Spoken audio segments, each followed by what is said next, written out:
Inflation, supply chains, convoys, what's going on in Canada? What is China gonna do? Russians, Ukrainians, I think all my friends might be aliens at this point. Welcome back to the NoBS show. Let's jump into it.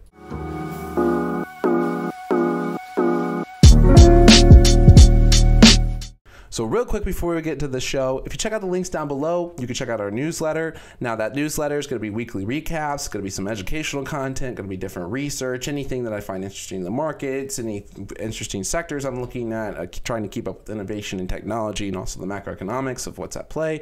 All that is in the newsletter. It's only $5 a month if you want access to all the content on there. Of course, if you're already a member of the Discord, you already get all that content for free, so no need to worry there if you're already one of our contenders. So, and that's the next announcement. The contender subscription in the Discord is entirely free until the end of March. I understand this is a very volatile time period. Lots of people are struggling right now. They don't understand what's going on. There's a lot of, propaganda and noise. And so I decided I was already deciding that I was going to get rid of the free trial and instead automatically give people a free month when they join the server. And so when I was going through and doing that, I was like, well, what about all the people that are already in here? And then also just thinking about, am I, doing as much good as possible and being helpful? So I decided to make that move. We're sticking to it. I'm very happy. People seem to have been enjoying that. And so if you haven't joined the Discord yet, now's a great time to do it. You're going to get all that content for, I actually made the change last week. So it's been, you're going to get like a month and a half. So enjoy that, and let's go ahead and hop into the show. Oh, one more thing. We do have some more announcements coming up. If you're in the server, you've read about them. I'm not going to say anything yet on the YouTube, but it's super exciting, and I'm pretty pumped. So hop in there and check out what those are. So let's first set this straight with the Russia-Ukraine situation. A few things you need to understand historically is that this is a part of the Soviet Union that broke off. It's now a lot like a Germany type situation. We have the east and the west side. The west side is more of these Russian sympathizers, and the east side is more of the straight Ukrainians. And so when you're kind of breaking apart this environment and then correlating it to what a conflict would look like in theory, I wouldn't keep that comparison with Germany other than the division going on within the country. It more breaks apart to this type of Middle East type of environment. This is a very open span of land with lots of countries bordering it, lots of different players all participating in it. Everyone has different sides backing them. It can be really confusing on who's backing who or who's really making what decision or what is occurring where. And that's why all the reports are so mixed. That's why we're seeing, and there's tons of, the propaganda is rampant right now. So mainly anything I say here is going to be straight from some official. If I make a claim and if I don't know, I'm going to say I don't know because that's all I can do. So now we got that separated. I'm not going to get deep in the history. I will say that this is a situation that's been occurring for 100 years. This is nothing new. Turmoil in this area is nothing new. So when we're thinking about how this could break down, and so far, well, let's reiterate, Biden came out today. He spoke about wanting to impose sanctions on Russia. Germany's postponing the pipeline that they were going to build with Russia, which has economic impact on both countries. And Biden's sanctions will, although he hasn't really fully iterated what those will be, should cause more economic stress on Russia. And Europe has proclaimed that they will participate in this. China's been quiet. There's lots of speculation that China will side with Russia. There's also plenty of speculation for the other side that China depends too much, has too much economic dependence on the U.S., that they'll want to keep the U.S. as an ally, and that they're unlikely to side with Russia because they don't have anywhere near the amount of economic activity with Russia to really justify that. So I think there's definitely a lot at play. So it's kind of hard to analyze that. I do agree that it will hurt China pretty badly to want to go toe-to with us, and to make a move on Taiwan would be pretty bold, especially in the state they're in. When you have to think about what China actually makes. China doesn't make food. China gets a lot of their food from us or from, you know, other NATO participating entities or countries. I don't know why I said entities. It's just countries. And so if they do this, like, they can't eat semiconductors. You know, like, they need to get food. They're also having an energy crisis. They're not doing the best economically. It looks pretty certain they're going to have an economic slowdown, much like we will. Whether those develop into recessions is not clear yet. Although, like I said in a previous video, we are now starting to see those recession fear headlines, which I anticipated would arrive. And so now here we are. And so for China to make that move, you know, it's concerning to see that. There's lots of people that say war is profitable. This is not true at all. It may seem like war is profitable because of the way these countries print money when war is occurring. We're super delayed on doing the framework video, but that should actually be done tomorrow, and then I'll put that out, and then we can kind of go over that. But and that will help bring more context to that claim, and more backing. But just for right now, we'll just accept that. And if you want to challenge me on it, go ahead, watch out for that video. But war is not profitable. It can feel profitable, but there's this expectation. There's a few things at play. So first of all, I don't think conflict should play out just based off of what is occurring. You know, it totally does kind of still feel like at this point that Biden is bluffing and Putin wants to call his bluff. Now, I thought Putin would kind of back off and be like, haha, now you look stupid. You've been saying that I'm going to go to war and now I'm not going to do anything. Now, maybe he's still in that type of mindset. Although we are getting lots of reports of you know, conflicting reports of conflict. We know that the Russian parliament did approve some engagement if there are circumstances that warrant it. Of course, that's up to their decision making, and whatever they decide warrants it. So we don't really have a participation in that. And it seems like the media is hardcore pushing for this. We can't ignore all the headlines. And just, you know, historically, when you're thinking about war, you have to also consider, like, the Vietnam conflict was started by a fake battle that never happened. So, and this is common for a lot of conflicts, and that's not a conspiracy theory. That is declassified documents that are public. You can just go hunt for that if you want to challenge me on that. But you know, you got to keep this in mind. Things get fuzzy. Propaganda is a real thing. It's really easy to do propaganda with social media the way it is. So when I'm like looking through this stuff, I really just want to see directly what the officials will say, and then see how that matches reality. And you know, there's lots of different TikTok videos or Twitter videos that are, you know, showing some sort of missiles or conflict and this and that. I'm not going to really speak into that other than just to recognize that those are going around. Whether those are real or not, it's just the technology's too good. I don't trust anything unless I can very reasonably provide context to it, or get some backing, or get, you know, a few resources to verify that information.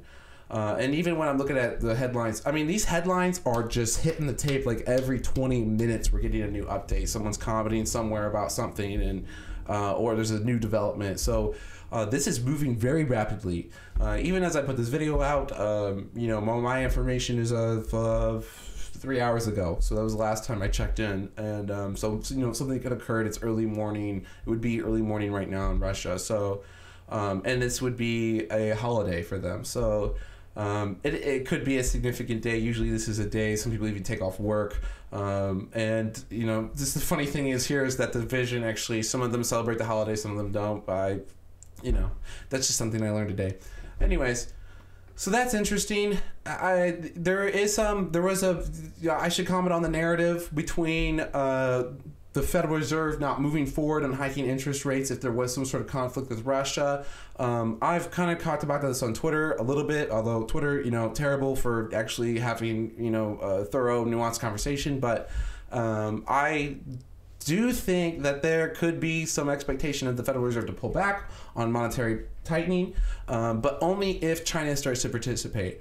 If this conflict breaks out with Russia, the reason I made that Middle Eastern comparison was because this would probably turn into a guerrilla type warfare that is prolonged for many years. And, that's my big thing for why I don't think it'll likely occur. It doesn't really make sense. This is the sanctions on Russia are going to hurt them. Breaking the Germany pipeline, which I was actually even speculating that Germany would back out of that. That was a bluff on their part, but it looks like they're following through on that, which is going to be catastrophic for them. Who knows how their populace reacts to that, because their energy prices are already ludicrous and inflation does crazy things to people. And I mean, that's why people are saying there's no way, if there is a conflict just with Russia, that we would pull back on monetary policy, because inflation makes people go crazy.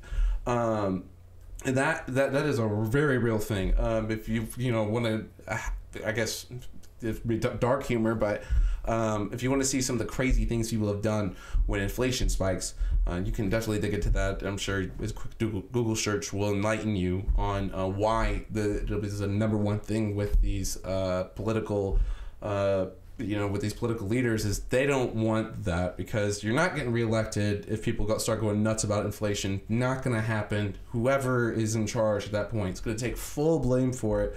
And we're already, the Democrats are already in full panic because of this massive red wave that's coming forward. And Trump's already been very open about wanting to run again. So I imagine there's a lot of panic because he's the big boogeyman. And I'm not commenting on that. I'm just saying, that's the way the narrative's playing out. That's not my personal opinion. I'm very non-biased. It's annoying that I even have to say that. But anyways, let's continue. Let's get to the point of information. So if there isn't enough there to just say, okay, they won't stop the monetary policy if Russia moves in, because inflation's too scary. It's inflation, number one fear, number one concern, because number one concern for politicians is getting reelected. Now, if China moves in, this becomes way more complex. We're huge trading partners. They have massive debt with us. And I think there is a lot of pressure on them. Some articles have suggested to incentivize the Biden and the Democrats to lower these tariffs on them. All right, there is some incentive there, although they have been pretty lax on making payments and even following a lot of those, so that were originally set by Trump. So there's just sort of this conflicting reporting on how closely they're even following that stuff, how much we're even coming back at them about it. I think the U.S. might even be stepping back on some of that just because of the fear that China could do something. Although, if they have that fear, then maybe I'm missing something when it comes to the integral part that we play with one another as trading partners. And it's also worth mentioning that, the more nefarious these actors become, these authoritarian types, the more likely they are to do things that are self-damaging, which I think is a reasonable point to go ahead and transition off that topic and kind of talk about what's going on in Canada. So we got Justin Trudeau, who everyone was making fun of today because he came out and said that Canada supports democracies. Canada has given full support to Ukraine and also wants to play a role in sanctions against Russia. I mean, it's laughable that this guy is getting on a stage and talking about, the democratic process when he called, a huge part of his populace a bunch of Nazis and racists. And then you see the videos of the actual protests, and they're all peaceful. They're very diverse. They're not even all truckers. Then he does this emergency act that's only been done twice before ever in history, and it hasn't even existed that long. These emergency powers that he used gives him full control over everyone's bank accounts. I'm not even sure if most people are even aware of that, but it's a ridiculous amount of power. There's no like You know, you made it to, there was one report I was reading through, and it's anecdotal, so maybe it's just a one instance, but there was a single mom who was saying like, oh, I donated $50 to the truckers and they seized my bank account, and I have 3 kids, and I don't know if I'm going to be able to buy them groceries because I can't even get to my account. And, you know, this is all to stop the supposed racist Nazis that have gathered in Ottawa, and are stopping the supply chain and evil. And now you're punishing this woman who was, you know, supporting this peaceful protest to the extent that she's worried if she can feed her children. Like, are you really doing anything that is good for the people? You know, he can't. People were saying, I can't believe you didn't go talk to him. And it's like, well, yeah, the guy brought it up to 11. He put himself in a political gridlock. You can't call a group of people a bunch of racists and Nazis and then go talk to them, because then your political opponents can turn around and say, oh, look at that. He went and he sat and talked with the racist Nazis. So he pigeonholed himself. And so the only way out of this is, I guess, to just wish it away. I don't know. I can't believe he even did that. I mean, everyone is just so dumbfounded by it that we're not even seeing like a huge, you know, like outreach. But we are seeing that there is a convoy in the U.S. developing that the White House even said that they're keeping an eye on, that could be setting up a blockade around our capital, which could cause some more supply chain issues. As we talked before, the supply chain is pretty delicate right now. We're already having, it seems like it's eased more now, but there was, you know, a huge lack of truckers even showing up to pick up shipments. It was, you know, like 50% decline. And then even the efficiency at the crates off, you know, there's like, 66%, 66.666% decline in the efficiency of that, because truckers weren't showing up, and, you know, they're very incompetent system. So, but a lot of that has improved, which is good. But this convoy could develop, it could turn into a bigger story very rapidly. And just to be aware of everything we talked about right now, you know, especially these global politics, these things can rapidly change. So it's good to be aware. Of course, I'll try to keep you updated as much as humanly possible. If I think, you know, doing this is not fast enough, making a whole video about it, make sure you follow me on Twitter, or at least the Facebook page, or if you're in the Discord, then, you know, that's the ultimate source. Just want to be clear on that.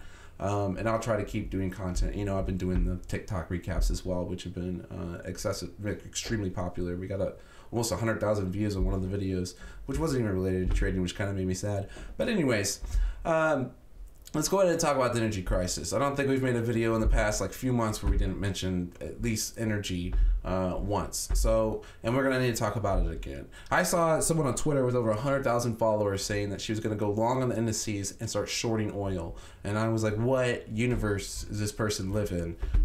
You know, if you've been, you know, with us and trading with us, you know, we were talking about this 8-9 months ago, telling you how this would all play out. And I'm very happy with the accuracy of that, although of course, you know, past performance is not indicative of future performance. But you know, I've been, you know, when I'm looking at the fundamentals of this, I don't see these prices coming down. Of course, there's fluctuation. Nothing goes straight up, nothing goes straight down. But when I'm looking at the fundamentals at play here, these things are not going to be resolved, especially if this conflict breaks out. It's going to exaggerate all of this, especially with the natural gases. As we've said before, you know, Russia has more natural resources than all the other world powers combined, and that's the big that's what they get to hang over everyone's heads with this conflict. You know, everyone's going sanctions, and Russia's like, well, you know, hey Germany, you don't want to do this pipeline with us. Well, guess what? We're going to hike up your gas prices through the roof. You know, well, that will naturally occur because of the lack of the pipeline. It's not even anything Russia has to do. It's the fact that they're not participating that builds this huge pressure.